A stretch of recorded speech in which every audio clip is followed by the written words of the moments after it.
Hello दोस्तों, आज की वीडियो में यह बात करने वाले हैं कि बीएससी एग्रीकल्चर जो कर लिए हैं उनके लिए क्या जॉब है या नहीं है। क्या बीएससी एग्रीकल्चर के बाद जॉब है या नहीं, बीएससी एग्रीकल्चर करना चाहिए या नहीं करना चाहिए, और इनके बाद गवर्नमेंट जॉब की सैलरी क्या क्या रहेगा। टॉप गवर्नमेंट कॉलेज कौन कौन सा है इंडिया में top government college BSc agriculture करने के लिए कौन कौन सा है, और बीएससी एग्रीकल्चर करने के बाद जॉब है या नहीं है, कितने जॉब है। तो चलिए आज के वीडियो में ये बात करने वाले हैं। तो चलिए सबसे पहले बीएससी एग्रीकल्चर करने के बाद जॉब कौन कौन सा है उनका जानकारी लेते हैं।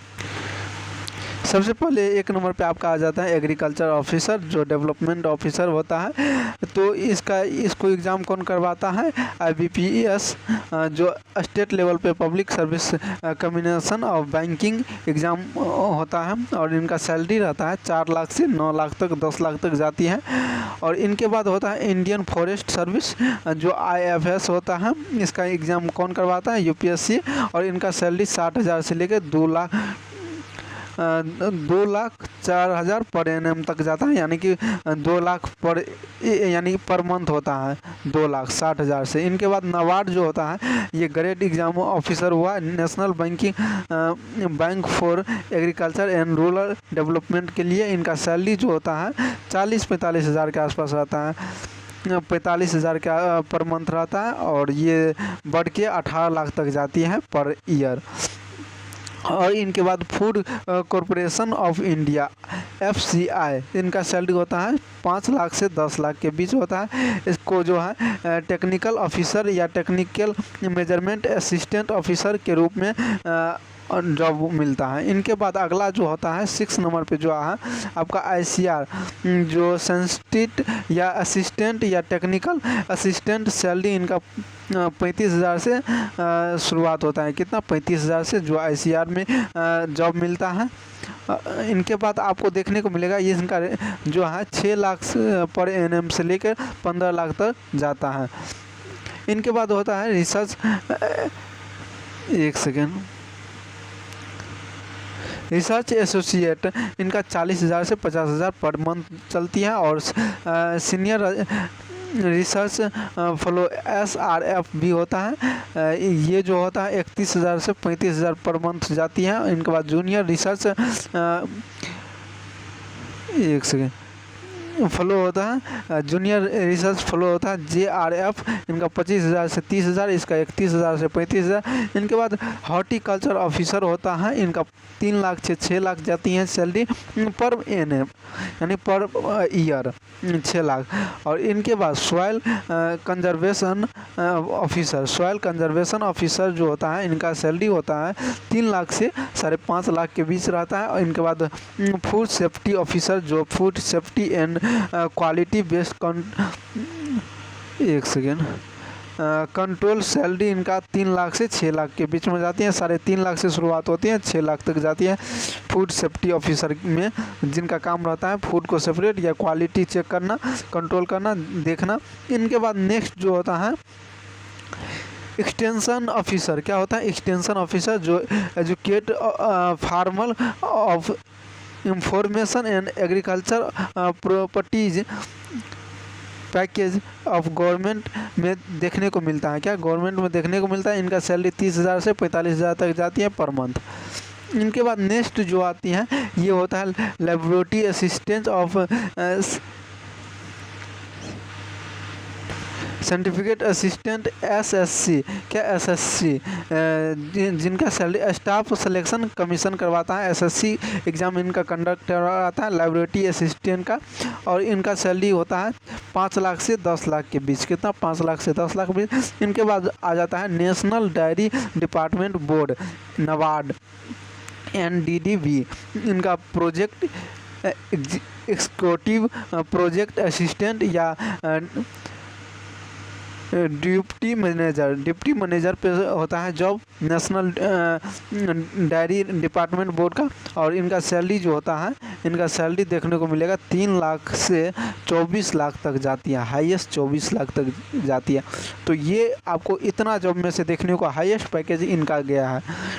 तो ये 12 जॉब हुआ बीएससी एग्रीकल्चर करने के बाद। और बीएससी एग्रीकल्चर के बाद जो है लगभग हर साल 2025 से पहले देखा जाए तो लगभग हर साल देखने को कुछ ना कुछ में आते हुए वैकेंसी देखने को मिलता है। तो आप सभी जो भी स्टूडेंट चाहता है बीएससी एग्रीकल्चर करे तो वह स्टूडेंट कर सकते हैं निफिकी होकर के। वैसे देखा जाए तो कोऑर्डिनेटर का जो जॉब होता है बिहार में वो अभी तक नहीं आए हैं, बाद बाकी अदर स्टेट में जैसे देखा जाए राजस्थान में, यूपी में, पंजाब में, हरियाणा में, ये सब में देखने को मिलता है जॉब। तो आप सभी अगर बीएससी एग्रीकल्चर करना चाहते हैं तो आप सभी ज़रूर करिए और आपके लिए बहुत ही फ़ायदा होने वाली है। हाईएस्ट पैकेज देख सकते हैं 24 लाख 10 लाख इस तरह से जाती हैं, तो आप सभी देख सकते हैं। और इनके बाद आपका जो है टॉप कॉलेज जो है बहुत ही बेहतरीन कॉलेज देखा जाए, टॉप इंडिया में। तो चलिए देखते हैं टॉप कॉलेज इंडिया में। देखा जाए top agriculture university in India में तो ये आपको देखने को मिलेगा Indian agriculture research institute of new Delhi. इनके बाद देखने को मिलेगा national dairy research institute of Karnal. इनके बाद पंजाब एग्रीकल्चर यूनिवर्सिटी जो लुधियाना में है, ये भी बहुत ही टॉप कॉलेज हैं, आप सभी को देखने को मिलेगा। इसके बाद बनारस हिंदू यूनिवर्सिटी जो है बनारसी में। इनके बाद देखने को मिलेगा Indian veterinary research institute of Ajaynagar. इस तरह से आपको देखने को मिलेगा। तमिलनाडु का जो टॉप कॉलेज है ये तमिलनाडु एग्रीकल्चर यूनिवर्सिटी जो कम्बाटूर में है। इनके बाद देखने को मिलेगा इस तरह से कॉलेज देखने को मिलेगा आपका। ये हरियाणा का भी टॉप कॉलेज है। इनके बाद इस तरह से जो है ना सबसे पहले जो बताया गया ना पंजाब यूनिवर्सिटी, जो इनके बाद तमिलनाडु यूनिवर्सिटी, ये सब बनारस हिंदू यूनिवर्सिटी, ये सब टॉप कॉलेज हुआ। ये सब में देखने को आप सभी एडमिशन लेने को चाहिएगा। और ये सब भी टॉप कॉलेज है, ऐसा बात नहीं है इस सब में पढ़ाई अच्छा नहीं होता है या जॉब मिलता नहीं, प्लेसमेंट अच्छा नहीं मिलता है, ऐसा कोई बात नहीं है। हर वो कॉलेज का सेम ही प्रोसेस होता है। तो आप सभी को इस 10 कॉलेज में से कोई भी कॉलेज आप सभी को मिलता है तो आप सभी कोशिश करिएगा। ये सारा गवर्नमेंट कॉलेज हुआ क्या? ये सारा गवर्नमेंट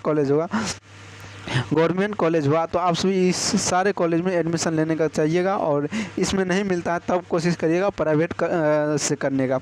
और गवर्नमेंट के लिए एग्ज़ाम कौन सा होता है? सीयूईटी का भी एग्ज़ाम दे करके जा सकते हैं, सीईटी का भी एग्ज़ाम दे करके ये सारे गवर्नमेंट कॉलेज में जा सकते हैं। तो top government college and top job आपके लिए जो आपके इंडिया में अवेलेबल हैं, ये सारे में एडमिशन होता है, एग्ज़ाम होता है, जिससे अगर ये एग्ज़ाम क्वालिफाई करते हैं तो आप सभी बैंकिंग में भी जा सकते हैं, यूपीएससी भी क्रैक कर सकते हैं, जिनके कारण इसमें यानी एग्रीकल्चर करते हैं तो आप सभी यूपीएससी अलग अलग हर वो एग्ज़ाम दे सकते हैं। तो आप सभी ऐसा नहीं चाहते हैं कि अगर हम एग्रीकल्चर से कर रहे हैं तो सिर्फ एग्रीकल्चर सेक्टर में ही जा सकते हैं। यूपीएससी एग्ज़ाम क्लियर करके आप सभी अपना देख सकते हैं कि किस तरह से आपको देखने को मिला कि यूपीएससी एग्ज़ाम भी कंडक्ट करवाता है जो एग्रीकल्चर से बीएससी एग्रीकल्चर करता है या हॉर्टिकल्चर में जॉब मिलता है, इनका भी सैलरी गजब है। तो आप सभी चाहिएगा इसी सारे में होने का कोशिश करिएगा। तो जय हिंद। इस लेक्चर में यही top college and top university बताए गए, जिसको इंडियन फॉरेस्ट सर्विस IFS जो होता है यह इसका एग्ज़ाम कौन कंडक्ट करवाता है? यूपीएससी, इंडियन फॉरेस्ट सर्विस का। इसका सैलरी कितना तक जाता है? 2 लाख पर मंथ तक जाती है। तो 12 मंथ में 24 लाख हो गया, 24 लाख हो गया। तो ये सब आप सभी को देखने को मिलेगा क्या? ये सभी आप सभी को देखने को मिलेगा। इसके बाद नाबार्ड एग्ज़ाम कंडक्ट करवाता है, नाबार्ड का भी सैलरी जो national banking agriculture and rural department में जाता है, इनका भी बढ़िया सैलरी है। तो आप सभी कोशिश करिएगा ये सब एग्ज़ाम निकालने का। और ये सब यानी बीएससी एग्रीकल्चर करते हैं तो इस सब में बेहतरीन तरीक़ा से जा सकते हैं, जिनका सैलरी 18 लाख है। क्या नाबार्ड का जो है 18 लाख है, तो ये सब में आप सभी जा सकते हैं। तो जय हिंद। इस लेक्चर में यहीं तक रखते हैं। यही सारे जानकारी देने के लिए आए थे कि बीएससी एग्रीकल्चर करने से आप लोगों को कितना फ़ायदा हो सकता है।